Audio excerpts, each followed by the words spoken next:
Hello everyone. Tomorrow I'm going to explain to you the story, the mistakes and the evolution of the Korlibs. But today I want to explain to you what happened before that, the prequel of that story. So let me introduce myself. I'm Carlos Ballesteros. I'm a web developer and I create software to make creative people happy and entertained. I create games, tools, editor, webs, whatever it takes to make programmers, designers, and other creative people happy, productive, empowered, and entertained.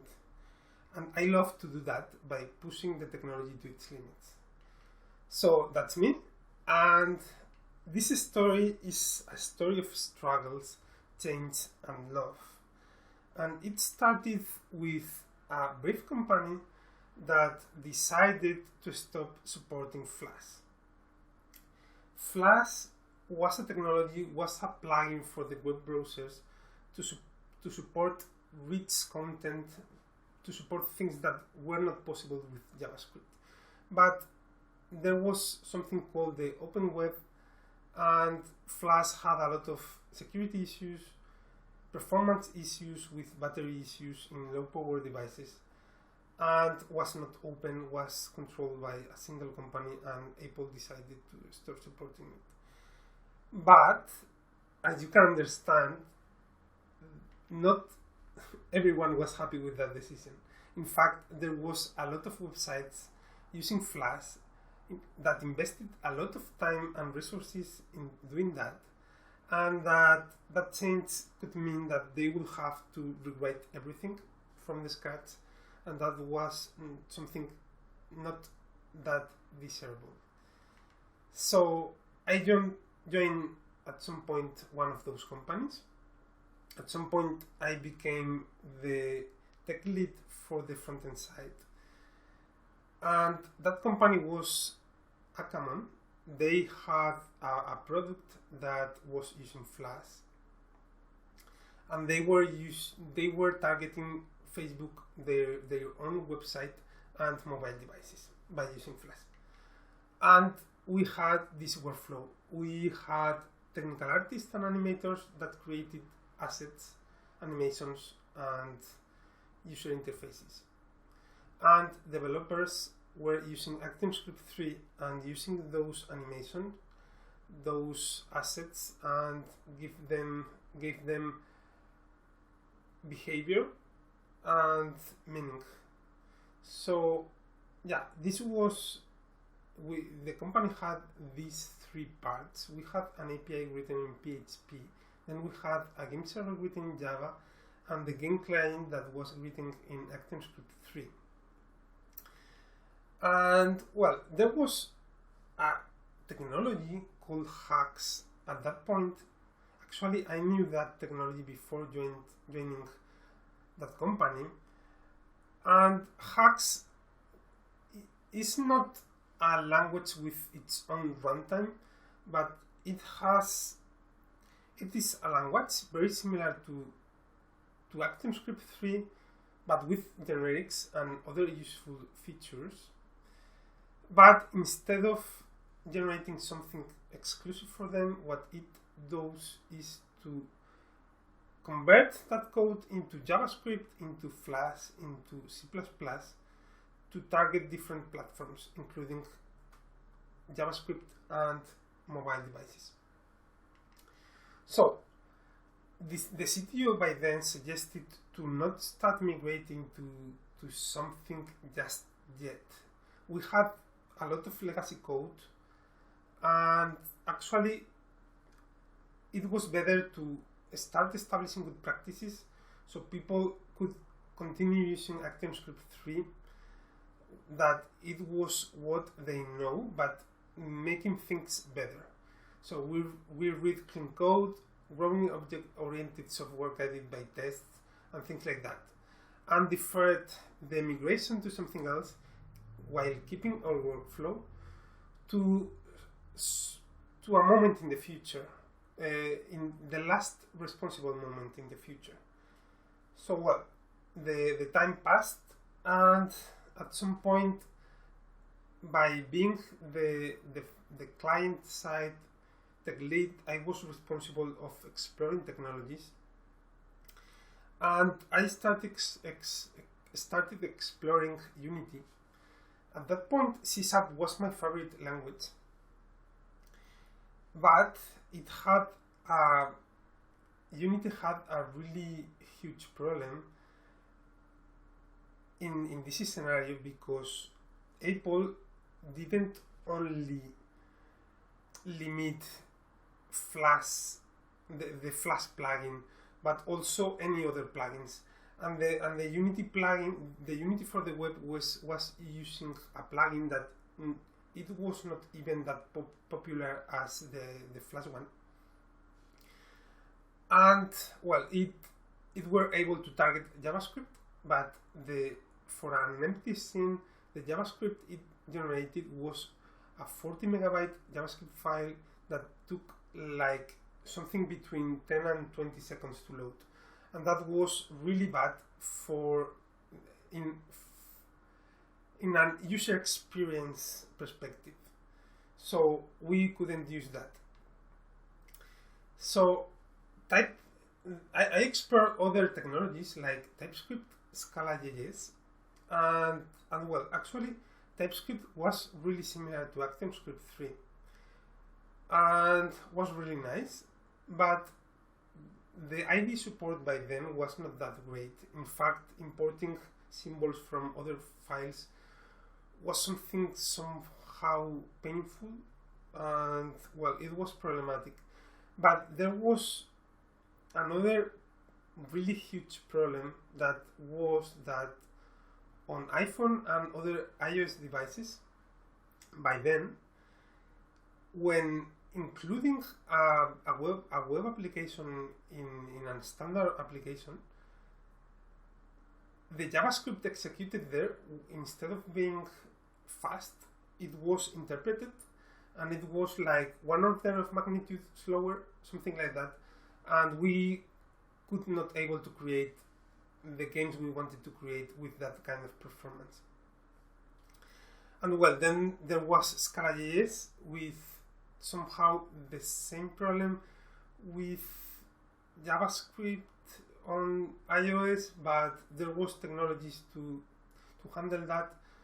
But well, in the end, Scala was not that popular among the people on the company, because the syntax was a bit different, the API was not familiar, so it had really nice features and things. It is a really great language, but in the end people didn't like it that much. And the tooling, without being bad, was still not perfect for us. So well, I discarded those two, and I started to think about using hacks in the end. That was the first approach. But well, at some point in that company, we were using on the API, the people that was using PHP was using PHP Storm. The people on the server side was using IntelliJ IDEA, and we were using also on the client side IntelliJ with the Flash plugin. So we all were using the JetBrains tool, JetBrains IDEs, and we were really happy with them.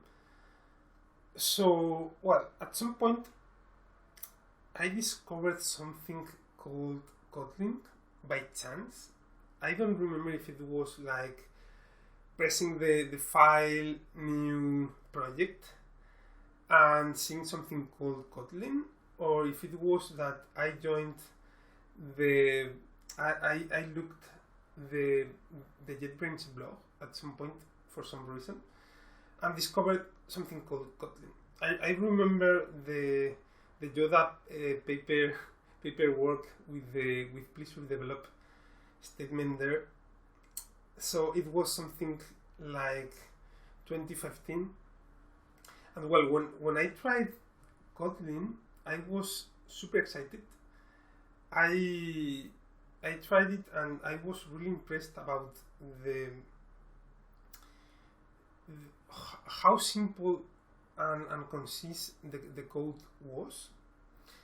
And I started to show this language to several people there, to some colleagues, to other leads, to the CTO, and well, I remember I told them something like, "Wow, this thing codes by itself. I just pressed dot, then map, then return, and then start typing the expression. This is super concise and super simple and clean, and it's statically typed, and this is great." So yeah, I was really, really impressed and happy with that. By the way, by then, KorGE had the logo in the middle. Now it's using the logo from the right. But well, wonder what I did. So yeah, there was 4 super nice technologies, and I started looking somewhere else because it was super exciting. So yeah, by the way, before that I created several proofs of concepts for the 4 languages in there, while using our own workflow with the flash animations exported to a simpler format, bitmap based, with animations and names for everything. And I created a proof of concept for every of those languages before. So well, could we use KorGE? So there was two technologies to achieve that. One of them was GWT, that supported bringing the Java ecosystem into JavaScript, and the other was RoboVM, that supported moving those using the JVM ecosystem classes into native applications for mobile.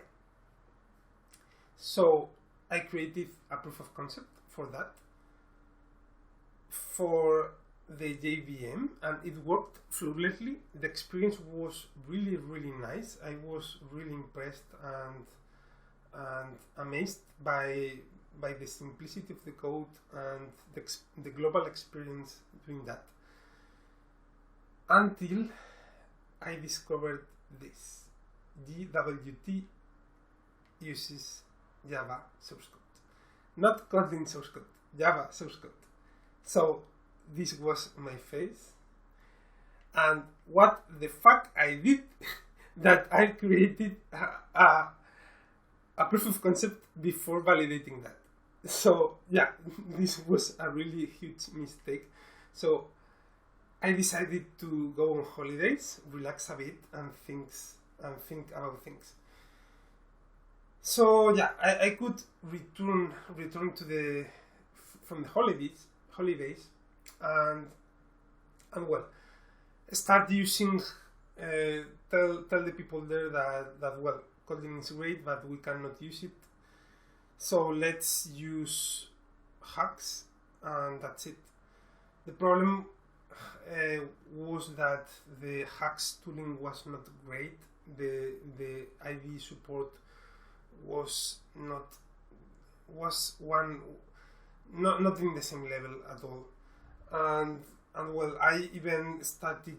I in the past I contributed to the hacks IntelliJ plugin to make the language better, so we could be productive. But well, the language had still better than ActionScript 3, but not comparable with KorGE. So yeah, one option was resignation, but there was another option that was changing the world. And you know what I did? I changed the world. So I invested a lot of my of my holidays making a proof of concept of this, JTrunks. The motto of JTrunks is the freedom to develop in what we are productive and happy and export it where we need to be. So, in this case, we have the JVM ecosystem with maybe Java, maybe Scala. In this case, Kotlin, that is what we wanted to use. And Kotlin was generating class files for the JVM. And then Hux was able to target the places we wanted to be, like JavaScript and mobile. And in the transition, we could even generate Flash code and embed our lobby with our games in there, so we could create either the lobby or the client and migrate little by little. So targeting ActionScript 3 or Flash was something nice. So yeah, JTrunks was able to convert class files into hacked source code, like applying the compiler, but a compiler that works, that generates valid code that actually works. And well, there is something also nice, that since we have the game server written in Java, Kotlin has a feature, the IDE of Kotlin has a feature to convert Java source code into Kotlin. And Kotlin and Java classes can coexist while migrating, so we could migrate little by little, and that was really great. As you can remember, we had the API in PHP, the game server in Java. So we could start migrating little by little, or writing new code in Kotlin and migrating some classes to Kotlin in the game server. So in some point, we could be able to write just in Kotlin everything. So yeah, we wanted to share knowledge and code with this approach, so we could share all the things, all the features from Kotlin, all the ways of making things, and actually share code in the game server, like sharing packet classes, data classes or pollos, and then reuse them in both sides without having to convert them into a different language. And of course, if we have some people that wrote code in the server side and also on the client side, on both sides, and when you are writing some code in Java, I don't remember, maybe Java 6, I don't know if 7 or 8, that was not really great, and then writing code in ActionScript, also not really great, but totally different APIs, different tools. It was really crazy. So using the same language, the same APIs, the same everything would help a lot people touching both sides. So yeah, also develop with pleasure, happiness, and love. So we were really happy with Kotlin. In performance, video games are really sensitive to performance, and well, being able to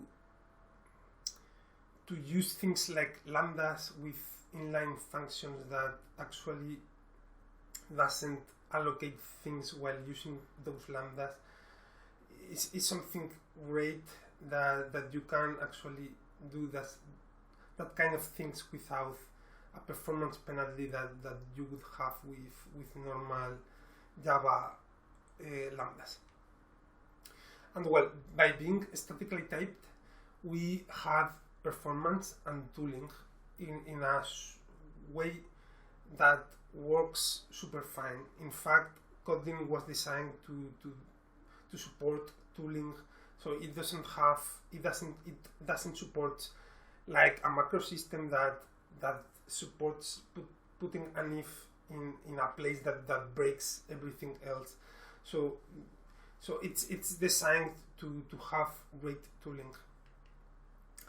And of course, all this was not easy. In fact, it was really, really hard.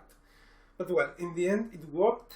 I went to the JBCNConf and the Hacks conference and, well, explained a project I created using JTrunks, that was JTrunks Media, that supported converting libgdx, that was is a game framework for the JVM, converting those rendering APIs into Lime, that is from the Hacks world, and that supports rendering things.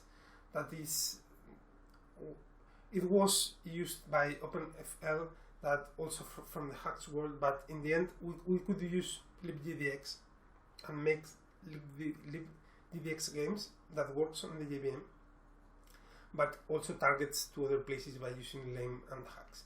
And yeah, my co-workers were able to create a super amazing work with JTrunks and create some games, and I was able to share this on the Hacks conference. So yeah, JTrunks was used. We share code on the server and the client, target the JavaScript and mobile, and enjoyed the process. At some point, the company changed its direction and I stopped working there. But most of the people that tried Kotlin there moved to other companies and continued using Kotlin because they loved it. And I also believed in Kotlin and JTrunks, and in a different way of making games. So well, after that, I kept the calm, got a few crayons, in this case a pencil, and did this. I wanted to create a game engine using JTrunks to create games in a different way, using Kotlin, using coroutines that were available by then. But I also wanted to other people not interested in the game engine to be able to use some parts of that future code base. So I decided to split it in several parts and do it like that. So this is the beginning. This was the beginning of the Korlibs, KorGE, Korim, and all of them. And yeah, so this is the story, and I will explain what happened at that point and until now, tomorrow, in the story Mistakes and Evolution of Korlibs. Not the prequel, but the actual story. And it will happen in the event. You can join the event there. I think we also publish the link of the streaming when it's available on Twitter and Discord. And yeah, that's it. Thank you for watching, and you can reach me on Discord, Twitter, and email. And see you tomorrow. And that's it.